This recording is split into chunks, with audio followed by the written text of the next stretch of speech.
எதையும் எதிர்பார்க்கிறார்கள்? ராஜ்யத்தையும் எதிர்பார்க்கிறார்கள்.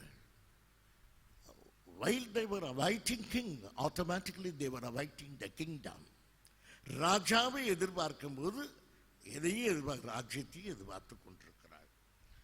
அதைத்தான் நாம் இயேசு கிறிஸ்து பிறக்கும் போது உள்ள செய்தி என்ன?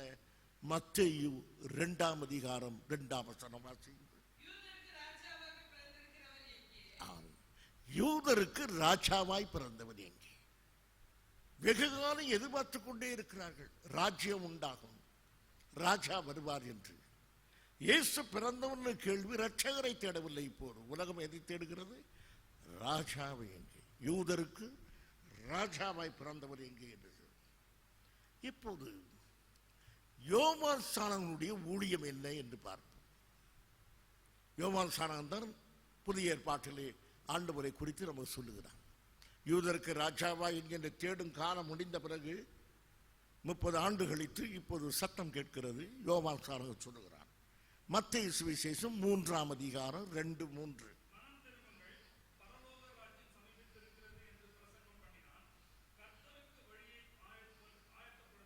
கர்த்தருக்கு வழியை ஆயத்தப்படுத்துங்கள், அவருக்கு பாதைகளை செவை பண்ணுங்கள்.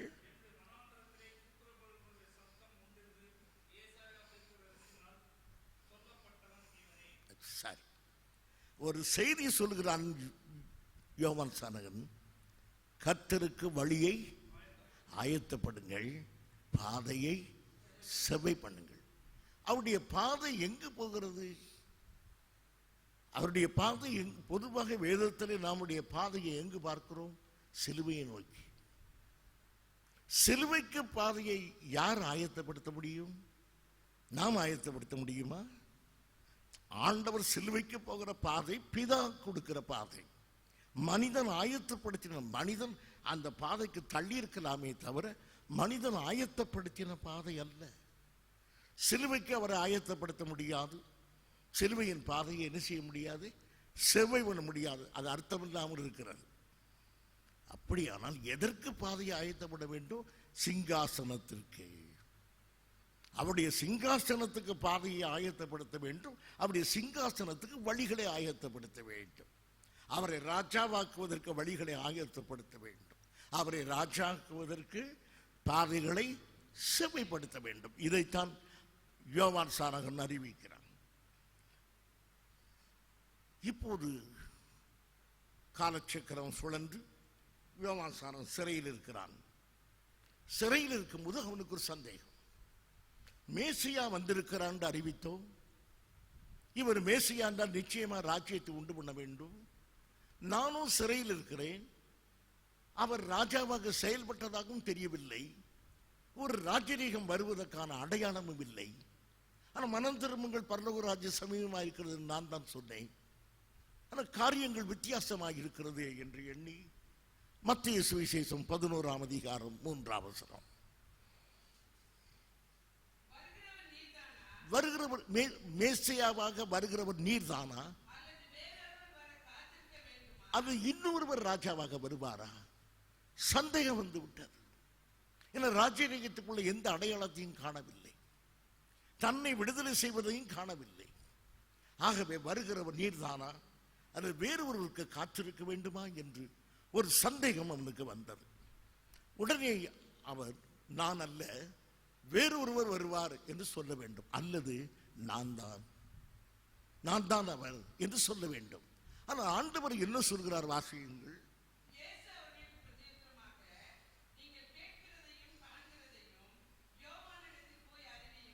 நீங்கள் போய் நீங்கள் என்ன காண்கிறீர்களோ என்ன கேட்கிறீர்களோ அதை அவனுக்கு அறிவியுங்கள், அது அவனுக்கு பதிலாக வரும்.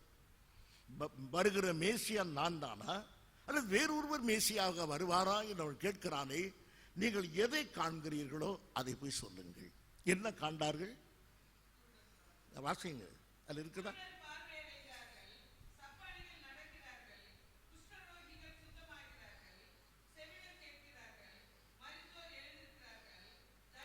சரி, இதை போய் சொல்லு. அவன் கேள்வி எது? நீர் மேசியாவா? நீ இதை போய் சொல். அப்படியானா என்ன பதில்? மேசியா எதை செய்வார்? வியாதிகளை சுகமாக்குவார், குருடர்களுக்கு பார்வை தருவார். ஆக மேசியா என்பவருடைய வேலையை இதுதான். இதை போய் சொன்ன உடனே யோவான் புரிந்து கொள்வான். Oh, this is Messiah I have been waiting for.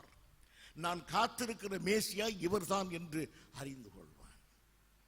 மேசியா என்றால் இவைகளைத்தான் செய்ய வேண்டும் என்று வேறு வசனம் மூலமாய் நாம் தெரிந்து கொள்கிறோமா? இயேசு கிறிஸ்துவனுடைய 1000 வருட அரசாட்சியை குறித்து மிக அருமையாக ஏசாயா தீர்க்க தரிசனம் சொல்லியிருக்கிறார். ஏசாயா 35ஆம் அதிகாரம் 5, 6 வசனங்கள்.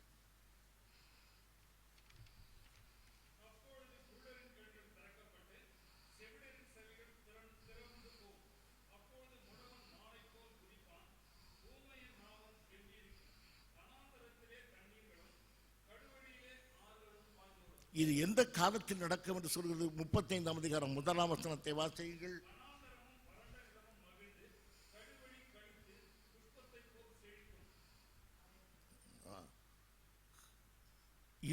இதுதான் 1000 வருட அரசாட்சி காலத்தை குறித்த தீர்க்க தரிசனம். அந்த நாட்களில் நடைபெறுகிற அற்புதம் இது. வியாதிகள் சுகமாகும், குருடர்கள் பார்வையடைவாக, சப்பானின் நடப்பார்கள், ஊமையன் பேசுவான், இப்படிப்பட்ட காரியம் நடக்கும். ஆகியவர் இதிலிருந்து நாம் இதுவரைக்கும் நாம் பார்த்ததிலிருந்து தெரிந்து கொள்கிறோம், இயேசு கிறிஸ்து இந்த உலகத்துக்கு ஒரு ராஜ்யத்தை ஏற்படுத்த வந்தார். அந்த ராஜ்யத்துக்கு உள்ள அடையாளம் என்ன? வியாதிகள் சுகமாகும், மரித்தோர் எழுந்திருப்பார்கள் என்பது அடையாளம். இந்த ராஜ்யத்துக்கு என்ன பெயர்? பரலோக ராஜ்யம். ஏன் இதற்கு பரலோக ராஜ்யம் என்று பெயர்?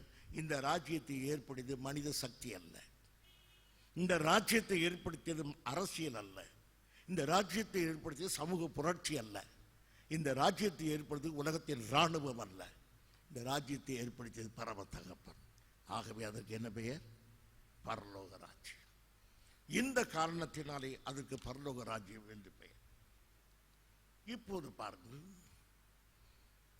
சந்தேகமான பகுதிக்குள்ளே நாம் செல்ல வேண்டியது இருக்கிறது. யோவானுடைய பிரசங்கத்திலேயே நமக்கு சில பிரச்சனைகள் வருகின்றன. யோவான் இயேசுவை பார்த்து இந்த வார்த்தையை சொல்லுகிறான். யோவான் சுவிசேஷம் 1ஆம் அதிகாரம் 29ஆம் வசனம்.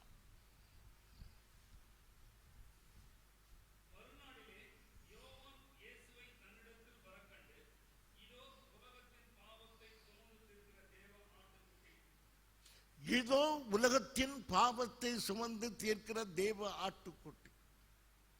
இப்படி யோவான் சொல்லும்போது அவரை ராஜாவாக சொல்லியிருப்பாரா? எதிர்கேள்வி. அவர் சிலுவைக்கு போகிறார் என்பதை இப்போ சொல்லுகிறார். ஆனால் அவர் தான் மனம் திரும்புங்கள் பரலோக ராஜ்யம் என்று சொன்னதை அவர் ரெண்டையும் சேர்த்து அவர் சொல்லியிருப்பாரானால் அவர் சிலுவைக்கு போய் பாவிகளை ரட்சித்து ராஜ்யத்தை உண்டு பண்ணுவார். அது சபை. இதைத்தானே அவர் சொல்லியிருக்கிறார். நீங்கள் எப்படி சொல்லலாம் ஒரு ராஜ்யத்தை உண்டு பண்ணுகிறார் என்று? இந்த வசனம் தெளிவாய் சொல்கிறது. இதோ உலகத்தின் பாவத்தை சுமந்து தீர்க்கிற தேவ ஆட்டுக்குட்டி. பாவத்தை சுமந்து தீர்க்கிற தேவ ஆட்டுக்குட்டியாய் வரும் பொழுது அவர் உலக மக்களை சம்பாதித்திருப்பார் தன் இரத்தத்தினாலே. அந்த ஜனங்களும் தான் அவர் ராஜ்யம் என்று சொல்லுவார். அதுதான் சபை. அதைத்தான் தேவ ராஜ்யம் என்று சொன்னார். சபையைத்தான் ராஜ்யம் என்று அழைக்கிறது என்று தர்க்கம் செய்வோர் உண்டு. ஏன்னா மறுநாளிலே சொன்னார் என்று சொல்லப்பட்டிருக்கிறார். இயேசுவைக்கு ஞானஸ்தானம் கொடுத்த மறுநாளிலே அவர் சொல்லிவிட்டார் இவர் பாவத்தை அப்படி அல்ல. மறுநாள் என்றால் எந்த நாள்? 25ஆம் வசனத்தை வாசியுங்கள். யோவான் 1:25. அவர்கள் அவரை நோக்கி, நீ கிறிஸ்துவும் அல்ல, எலியாவும் அல்ல, தீர்க்கதரிசியானவரும் அல்ல. ஒரு யோவானை பிடித்து கேட்கிறார்கள், நீ ஏன் ஞானஸ்தானம் கொடுக்கிற? நீ கிறிஸ்துவும் அல்ல, வரப்போகிற மேசியா என்றால் ஒத்துக்கொள்வோம், ஞானஸ்தானம் கொடுக்கட்டும். நீ தீர்க்கதரிசி என்றால் ஞானஸ்தானம் கொடுக்கலாம், நீ தீர்க்கதரிசியும் அல்ல. எந்த அதிகாரம் இல்லாத நீ எப்படி ஞானஸ்தானம் கொடுப்பாய் என்று தர்க்கம் பண்ணுகிற மறுநாளிலே, அப்படி தர்க்கம் பண்ணுகிற மறுநாளிலே சொல்கிறார், இதோ உலகத்தின் பாவத்தை சுமந்து தீர்க்கிற தேவ ஆட்டுக்குட்டி என்று சொன்னார். ஆகவே அருமையானவர்களே, இது உடனடியாக சொல்லப்பட்ட பதில் அல்ல, ஞானஸ்தானம். இன்னும் நாம் வாசிக்கிறோம் மத்தேயு சுவிசேஷம் 4 இந்த திடீரென்று அவருக்கு இதுதான் இவர்தான் பாவத்தை சுமந்து தீர்க்கிற தேவ ஆட்டுக்குட்டி என்ற வெளிப்பாடு எப்போது கிடைத்தது என்றால், இயேசு கிறிஸ்து வனாந்தரத்திலே சோதிக்கப்பட்டு திரும்ப வருகிறார், யோவான் சுவிசேஷத்தில் வருகிறார். அப்போதுதான் சொல்கிறார், இந்த வெளிப்பாடை கர்த்தர் யாருக்கு கொடுத்தார்? யோவான். ஆரம்பத்திலே அவரை ராஜாவாக அறிவித்துக் கொண்டு வந்தார். ஞானஸ்தானத்துக்கு பிறகு வனாந்தரத்தில் சோதிக்கப்பட்டு திரும்பும் பொழுது அவருடைய வெளிப்பாடு, இவர் பாவத்தை சுமந்து தீர்க்கிற தேவ ஆட்டுக்குட்டி. இப்போது இந்த வெளிப்பாட்டு கிடைத்திருக்கிறார். மத்தேயு சுவிசேஷம் 4 அதிகாரம் 23 வசனம்.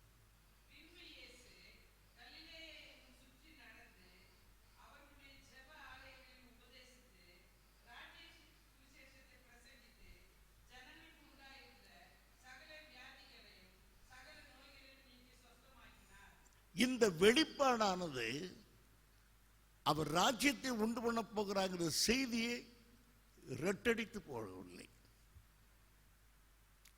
அந்த செய்தி அப்படியே இருக்கிறது, அந்த ராஜ்யம் உருவாகும். ஆனால் இடையிலே ஒரு வெளிப்பாடு கிடைக்கிறது, இவர் பாவத்தை சுமந்து தீர்ப்பார் என்று. அதனாலே ராஜ்யத்தை உருவாக்குகிற தரிசனமோ ராஜ்யத்தை உருவாக்க வேண்டிய ஊழியமோ நின்று போகவில்லை. தொடர்ந்து பிரசங்கம் பண்ணுகிறார் இயேசு கிறிஸ்து. மனம் திரும்புங்கள், பரலோக ராஜ்யம் சமீபமாக இருக்கிறது என்று வாசியுங்கள். 23 வசனத்தை வாசியுங்கள்.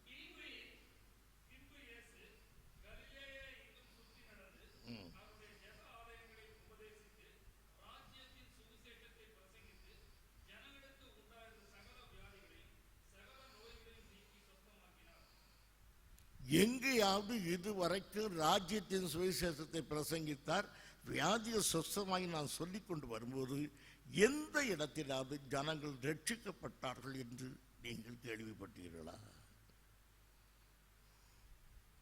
இதுவரைக்கும் எங்கேயாவது ஜனங்கள் ரட்சிக்கப்பட்டார்கள் என்ற வார்த்தை வேதத்தில் வந்திருக்கிறதா?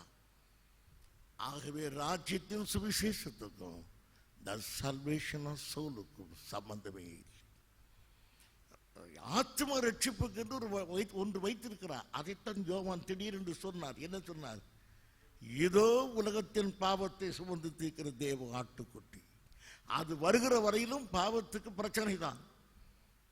ஆகவே அதை நிறுத்தி வைத்திருக்கிறார். பாவ பிரச்சனையை நிறுத்தி வைத்து இப்போது எதை அறிவித்துக் கொண்டே வருகிறார்?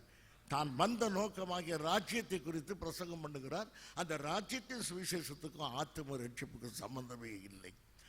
ஆகவே வியாதிகள் சுஸ்தமாகிற ஊழியத்துக்கும் ஆத்ம ரட்சிப்புக்கும் சம்பந்தமே இல்லை. சுகமாகிறார்கள், குணமடைகிறார்கள் சொல்வதற்கும் அவர் ரட்சிக்கப்படுவதற்கு இது அவசியம் என்பது வேதத்தில் சொல்லப்படாத ஒன்று. இங்கதான் மாறுபட்ட கருத்துக்குள் போகிறேன். இன்றைக்கு எத்தனை பாரம்பரியமாய் சொல்லப்பட்ட கருத்துக்கு மாற்று கருத்து. யோசியுங்கள், வீட்டில் போய் யோசிக்கணும். வேதத்தை வாசித்து சரிதானா போதகர் சொல்வது? நம்ம போதகர் சொன்னால் சரியாகத்தான் இருக்கணும், அப்படி சொல்லக்கூடாது. வேதம் சொன்னால் தான் சரியா இருக்கும். நீங்கள் நல்ல ஆராய்ச்சி செய்யணும். சொல்வதனால சரியாகிறாது. நீங்களும் சரி. இவ்விதமாக ராஜ்யத்தின் சுவிசேஷத்தை கர்த்தர் ஆரம்பித்து வைத்தார். அவருடைய நோக்கம் எதை உருவாக்க வேண்டும்? ராஜ்யத்தை உண்டு பண்ண வேண்டும். அந்த சுவிசேஷத்தை கேட்டு யாரும் ரட்சிக்கப்படவில்லை. அப்படியான மனம் திரும்ப சொன்னார். எதற்கு? அவர்கள் மனம் திரும்பி பாவ மன்னிப்பு வரல.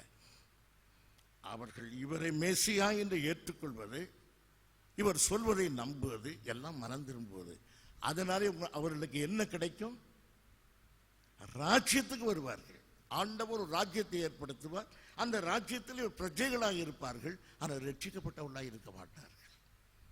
ஏனென்றால் 1000 வருட அரசாட்சியில் கூட ரட்சிக்கப்படாதவர்கள் இருப்பார்கள் என்று வேதம் சொல்கிறது. ஆகையினால் இது உலக பிரகாரமான ஒரு அரசாங்கத்தை கட்ட தருவேன் என்றுதான் அழைத்தாரே தவிர பரலோகத்துக்குள்ள அழைப்பு அல்ல. இது ரட்சிப்புக்குரிய ஒரு காரியம் இன்னும் தொடங்கவில்லை. அது இனிதான் தொடங்க போகிறது. ரட்சிப்புக்கான காரியத்தை தொடங்குவதற்கு முன்பு, சிலுவையை பற்றிய உபதேசத்தை சொல்வதற்கு முன்பு, சிலுவையை பற்றிய உபதேசம் சொல்லி சபையை உண்டாக்குவதற்கு முன்பு கர்த்தர் எதை உண்டாக்க விரும்பினார்? ராஜ்யத்தை. ஆகவே அதற்குள்ள காரியம் நடந்தது. இவ்விதமாக ஆண்டவர் பிரசங்கம் பண்ணிக்கொண்டே போகிறார். தன்னுடைய 2ஆம் வருகையை குறித்து பேச ஆரம்பித்தார். திடீரென்று ஜனங்களுக்கு பேச ஒலிவ மலையில் உட்கார்ந்தார். சீசரெல்லாம் கேட்டார்கள், ராஜ்யம் எப்போது வரும்? நீ ராஜ்யத்தை எப்போது உண்டாக்குவே? இந்த உலகம் எப்போது முடியும் என்றெல்லாம் கேள்வி கேட்கிறார்கள். ஆண்டவர் சீசரோடு பேசிக்கொண்டே இருக்கிறார். திடீரென்று ஆண்டவர் சொல்லுகிறார், மத்தேயு சுவிசேஷம் 24ஆம் அதிகாரம் 14ஆம் வசனம்.